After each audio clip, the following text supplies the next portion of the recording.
नमस्कार। चलिए आज इतिहास के उस सबसे खूनी पन्ने को पलटते हैं जिसे हम सेकेंड वर्ल्ड वॉर के नाम से जानते हैं।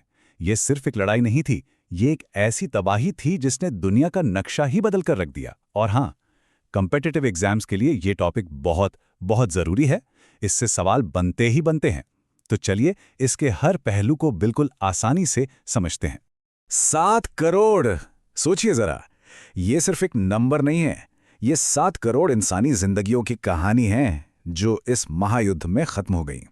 इस आंकड़े से ही अंदाजा लगाया जा सकता है कि ये तबाही कितनी कितनी ज्यादा भयानक रही होगी। अच्छा, किसी भी बड़ी घटनाओं को समझने के लिए उसकी टाइमलाइन को देखना जरूरी होता है ना। तो देखिए, ये सब शुरू हुआ 1939 में, जब जर्मनी ने पोलैंड पे हमला किया, और ये सिलसिला चला पूरे 6 साल तक। 1945 में आके खत्म हुआ, जब जर्मनी और जापान ने हार मान ली। बस इस टाइमलाइन को दिमाग में रखते हैं और आगे की कहानी को समझना बिल्कुल आसान हो जाएगा। तो सबसे बड़ा सवाल यही है कि आखिर दुनिया इस तबाही के दहलीज तक पहुंची कैसे। देखिए, 1939 में जो आग भड़की ना, उसकी चिंगारी असल में फर्स्ट वर्ल्ड वॉर के खत्म होने के साथ ही सुलग चुकी थी। तो चलिए कहानी को बिल्कुल शुरुआत से वहीं से पकड़ते हैं। देखिए, फर्स्ट वर्ल्ड वॉर के बाद ना जो देश जीते थे उन्होंने जर्मनी पर एक संधि थोप दी जिसका नाम था ट्रीटी ऑफ वर्साई। अब ये नाम के लिए तो संधि थी, पर असल में ये एक सजा थी। इसके तहत जर्मनी पर इतना भारी जुर्माना लगाया गया, उसकी सेना को बिल्कुल कमजोर कर दिया गया और उसके काफी सारे इलाके भी छीन लिए गए। अब इस अपमान ने, इस जिल्लत ने जर्मन लोगों के अंदर बदले की आग भड़का दी, और यही आग आगे चलकर सेकेंड वर्ल्ड वॉर का सबसे बड़ा, सबसे अहम कारण बनी। और जब भी किसी देश में ऐसी हालत होती है, जब लोग हताश होते हैं, गरीबी होती है, तो वहां एक्सट्रीमिस्ट ताकतों को पनपने का मौका मिल जाता है। बिल्कुल यही हुआ जर्मनी में। इस मायूसी भरे माहौल का फायदा उठाया कुछ ऐसे डिक्टेटर्स ने जिनकी बढ़ती हुई लालच ने पूरी दुनिया को युद्ध की आग में धकेल दिया। स्क्रीन पर ये जो 3 चेहरे हैं, इन्हीं की वजह से दुनिया ने अपनी सबसे बड़ी तबाही देखी। जर्मनी में था एडोल्फ हिटलर और उसकी नाजी पार्टी, जिसका मकसद था लेबेंसरॉम, यानी जर्मन लोगों के लिए और जमीन हासिल करना, मतलब एक्सपेंशन। उधर इटली में था बेनितो मुसलिनी और जापान में हाइडेकी टोजो। ये दोनों भी अपने अपने साम्राज्य को बढ़ाने में लगे थे। इन तीनों की जो एक्सपेंशनिस्ट पॉलिसीज थीं, उन्होंने सीधे सीधे वर्ल्ड पीस को चुनौती दे दी। अच्छा, फर्स्ट वर्ल्ड वॉर के बाद दुनिया को अकल आई थी कि भाई ऐसा फिर नहीं होना चाहिए, और इसके लिए एक ऑर्गेनाइजेशन बनाया गया था। नाम था लीग ऑफ नेशंस। लेकिन यह ऑर्गेनाइजेशन बिल्कुल फेल हो गया, सिर्फ नाम का रह गया। जब जापान ने मंचूरिया पर कब्जा किया, इटली ने इथियोपिया पर हमला किया, तो लीग ऑफ नेशंस कुछ नहीं कर पाई, बस देखती रह गई। और इस फेलियर ने इन डिक्टेटर्स को एक साफ मैसेज दे दिया कि उन्हें रोकने वाला अब कोई नहीं है। तो यहां एक जरूरी सवाल उठता है कि जब हिटलर एक के बाद एक देश पर कब्जा करता जा रहा था, तब ब्रिटेन और फ्रांस जैसी बड़ी ताकतें कर क्या रही थीं? उन्होंने उसे रोका क्यों नहीं? आखिर क्या वजह थी? इसका जवाब है एक पॉलिसी में, जिसे कहते हैं अपीजमेंट पॉलिसी। हिंदी में कहें तो तुष्टीकरण की नीति।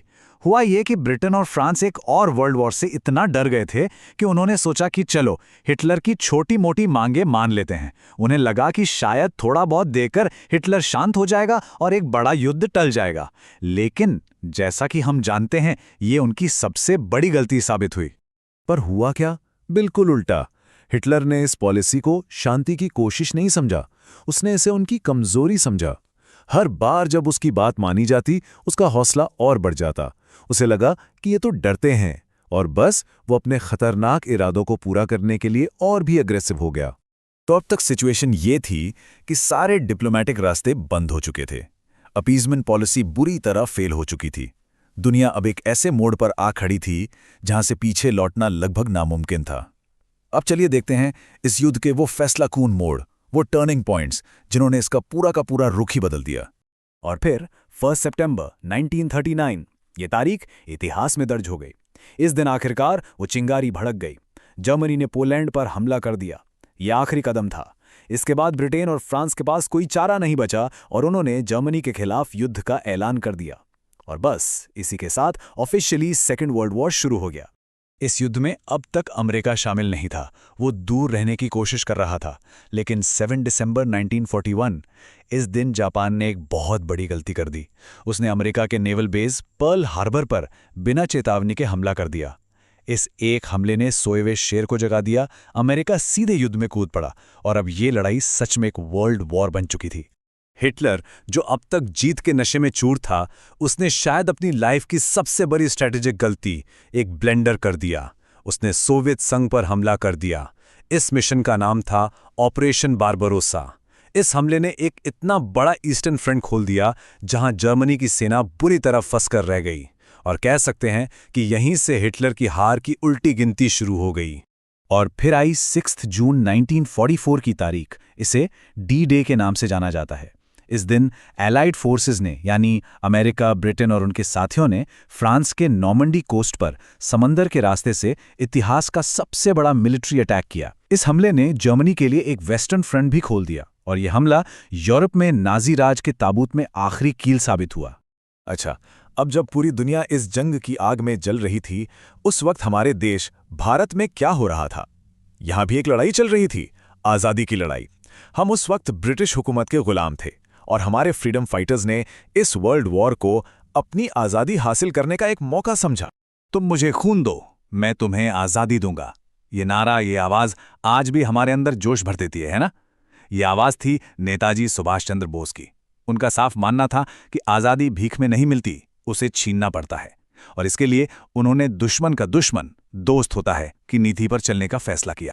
और इसी सोच के साथ नेताजी ने इंडियन नेशनल आर्मी यानी आईएनए की लीडरशिप संभाली। उनका नारा था, दिल्ली चलो। आईएनए ने आज़ादी के लिए जंग भी लड़ी।